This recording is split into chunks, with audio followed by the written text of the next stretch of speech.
How does a refrigerator stay cold all the time? Most people think it creates cold, but that's not true.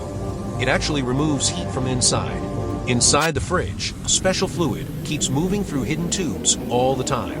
As it flows, it absorbs the heat from the air inside. Then, it carries that heat to the outside of the fridge. That's why the back of the fridge usually feels warm, while inside, the air stays cold and keeps your food fresh. This process keeps repeating over and over again.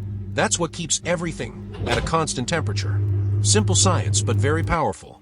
Now tell me, did you know this?